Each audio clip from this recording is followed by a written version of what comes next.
Telugu digital media network లో political కేటగిరీలో number 1 కేవలం 72 గంటల్లో 1,50,00,000 వ్యూస్ పైగా పాపులర్ టీవీ నెట్వర్క్. మీ పేరన్నా? రవి. ఏం చేస్తారండి? ఓకే. ఇప్పుడు దేశవ్యాప్తంగా లోక్సభ ఎన్నికలు వస్తున్నాయి. ఎవరు గెలిచే అవకాశం ఉంది ప్రైమ్ మినిస్టర్గా? మోడీనా లేకపోతే రాహుల్ గాంధీయా? బీజేపీనే. మోడీ. బీజేపీ. ఎందుకు బీజేపీ గెలవాలంటారు? అంటే ఇప్పుడు దేశవ్యాప్తంగాను ప్రపంచపరంగా చూస్తే ఏ విషయంలోనైనా కూడా ఇండియా ఎదుగుతుంది. ఫస్ట్ ఆఫ్ ఆల్ ఒక ఇది సామాజిక పరంగా చూసినా, ఫైనాన్షియల్గా చూసినా కూడా, మన జీడిపి పరంగా చూసినా కూడా డెవలప్ అవుతూనే ఉంది. ప్రపంచ దేశాలన్నింటినీ శాసించే భారత్ ఇప్పుడు నిలబడింది, ఒకప్పుడా లేదు. సో ఖచ్చితంగా నెక్స్ట్ సారి మోడీ వస్తేనే మన దేశం ఇంకా అభివృద్ధి చెందుతుందని నా ఒపీనియన్. ఇప్పుడు మోడీ హయాంలో దేశ రక్షణ ఎట్లా ఉంది? సూపర్. ఆర్మీ కానీ, నేవీ కానీ, ఎయిర్ ఫోర్స్ కానీ అన్నీ మంచి స్ట్రాంగ్ ఉన్నాయి. ఈవెన్ ఆపోజిషన్ చైనా కానీ, పాకిస్తాన్ కానీ ఏ అటాక్ చేయాలన్నా కూడా ఒకటికి 10 సార్లు ఆలోచించే విధంగా స్ట్రాంగ్ ఉంది ఇప్పుడు India.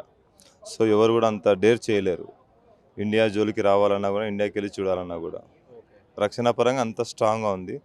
At the same time దౌత్యపరంగా కూడా అదే విధంగా ఉంది. అన్ని దేశాలతో మంచి కమ్యూనికేషన్, జయశంకర్ గారు కానీ, రాజ్నాథ్ సింగ్ గారు కానీ, ప్రపంచ దేశాలతో కమ్యూనికేషన్ విధానంలో మన ఇండియా యొక్క టాప్ లెవెల్ అన్ని విధాలుగా డెవలప్ అవుతూ ఉంది. సో ఇంకా నెక్స్ట్ సార్ కూడా ఈ అవకాశం మోడీకి వచ్చిందంటే కనుక ఇంకా డెవలప్ అయ్యే అవకాశం ఉంది. ఇప్పుడు రాహుల్ గాంధీ ప్రైమ్ మినిస్టర్ అయ్యే అవకాశం లేదంటారా? లేదండి. ఎందుకు లేదు?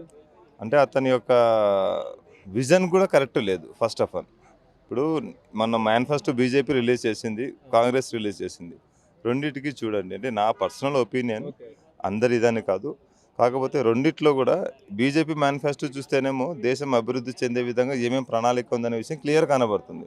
రాహుల్ గాంధీ మేనిఫెస్టోలో చూస్తేనేమో ఏదో మభ్య పెట్టాలనే ప్రయత్నం ఉంది. ఇప్పుడు అంతా సోషల్ మీడియా, ప్రతి ఒక్కరికి ఇంటర్నెట్ అవైలబుల్గా ఉంది. ఏం జరుగుతుంది, ఏం జరగట్లేదు అనే విషయం స్టూడెంట్స్తో సహా నుంచి పల్లెటూర్ల వరకు ఈజీగా వెళ్ళిపోతుంది.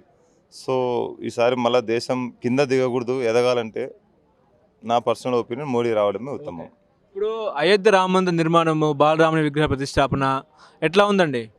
ఇప్పుడు అయోధ్య రామ మందిర నిర్మాణం అనేది యాజ్ ఒక హిందువుగా నేను సంతోషిస్తా. అట్ ద సేమ్ టైం దాన్ని కూడా ముస్లింలు సపోర్ట్ చేసినారు కాబట్టి ఏ ఇష్యూ లేకుండా, ఏ గొడవ లేకుండా కోర్టు ఇచ్చిన ఆర్డర్ని ఇరు వర్గాల వారు యాక్సెప్ట్ చేసి కూల్గా ఆ విషయాలన్నీ జరిగేసినాయి.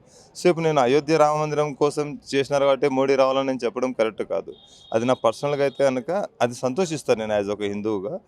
కాకపోతే దేశాన్ని చూసుకుంటే కనుక గత ప్రభుత్వాల కన్నా ఇప్పుడున్న ప్రభుత్వము చాలా డెవలప్మెంట్ చేస్తుంది. ఈ అభివృద్ధిని బేస్ చేసుకుంటే కనుక ఖచ్చితంగా మోడీ వస్తేనే ఇంకా డెవలప్ అవుతుంది మన దేశం. ఇప్పుడు ఈ ఏరియా ఈ మాదాపూర్ ఏరియా మాత్రము చెవుల కిందకు వస్తుంది కాబట్టి చెవుల నుంచి బీజేపీ ఎంపీ అభ్యర్థిగా కొండా విశ్వరెడ్డి గెలిచే అవకాశం ఉందా? గెలవాలని కోరుకుంటున్నా.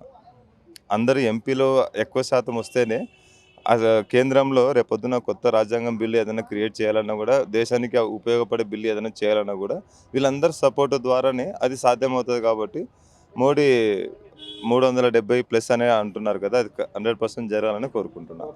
ఓవరాల్గా ఇండియా కూటమికి ఛాన్స్ లేదంటారా?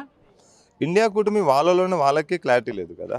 ఇక్కడ కొట్లాడతారు, అక్కడ ఒకటవుతామంటున్నారు. సో అది జనాలు చూస్తున్నారు, అన్నీ అబ్జర్వ్ చేస్తున్నారండి పబ్లిక్. ఎందుకంటే కేరళలోనేమో కొట్టుకుంటున్నారు, రామ్లీలా మైదానం ఢిల్లీలోనేమో మళ్ళీ మేమంతా ఒకటని చెప్తున్నారు.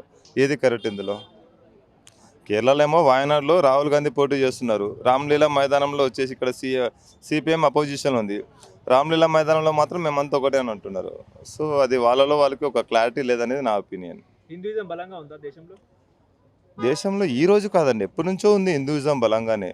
ఏమంటే అది ఇంకా ఇప్పుడు మీరు పబ్లిక్గా అడుగుతున్నట్టు చెప్తున్నాను. కాకపోతే హిందూయిజం ఏదో డిస్టర్బ్ చేయదు ఎవరిని, అదైతే బాగా నమ్ముతుంది. చిన్నప్పటి నుంచి తల్లిదండ్రులు నేర్పిన సంస్కృతి సాంప్రదాయాలు ఏదైతేనేమి ఉన్నాయో, ఎవరి జోలు పోవద్దు నాన్న, ఎవరితో కొట్లాడద్దు, బాగా చదువుకో, నీ క్యారెట్ నువ్వు తిను, ఇట్లా చెప్పుకుంటూ, అంటే పిల్లల్ని ఎక్కడ రెచ్చగొట్టే విధానంతో పెంచారు. జనరల్గా బాగా చదువుకో, బాగుండు, అంతవరకే. That is